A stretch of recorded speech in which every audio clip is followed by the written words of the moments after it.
hopefully. Played, I think, 3 league games, 1 Carling Cup game. I think we could have beaten them 3 times. Missed penalties, missed chances in the last couple of minutes, but it's fair to say that they had probably the opportunity to win 2 out of 4 as well at the end.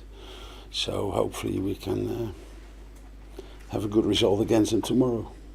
I'm not sure. Sometimes you feel if you got the rhythm, it's probably an advantage. We played, of course, on Saturday, and we will play again Wednesday, and then we play against Arsenal. So it's about legs, So it depends on who's playing. If they play the same team, that problem could occur. And if not, I think they are big enough as a squad to play 4 or 5 different players, and I probably think they will.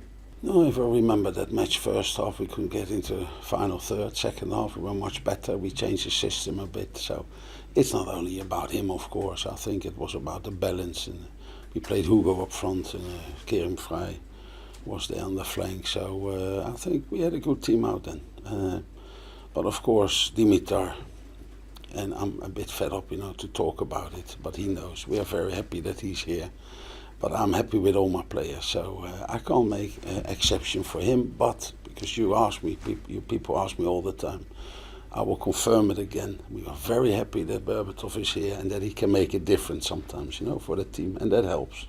The name sounds good as you pronounce it, but we don't talk about players coming in or going out. That is something for the next 6 weeks, maybe longer. If you look at players who will come in, so hopefully we will get a few players in, because we've got a lot of players on loan, and 3 or 4 will go back or even go to other clubs. So we have to come up with a scenario that we will be the same next season. So I don't comment on players coming in or going out.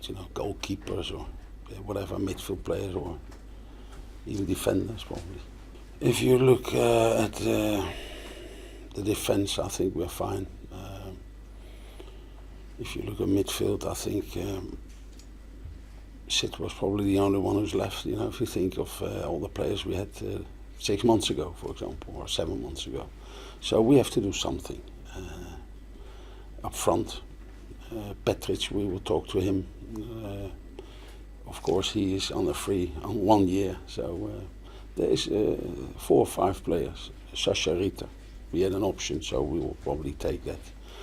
And for the rest, I don't see any problem. But in midfield, we could do something, because there's only 1 or 2. If you look at Giorgio Karagounis, he's on 1 year. So Sid was probably the only one who's on a long-term contract.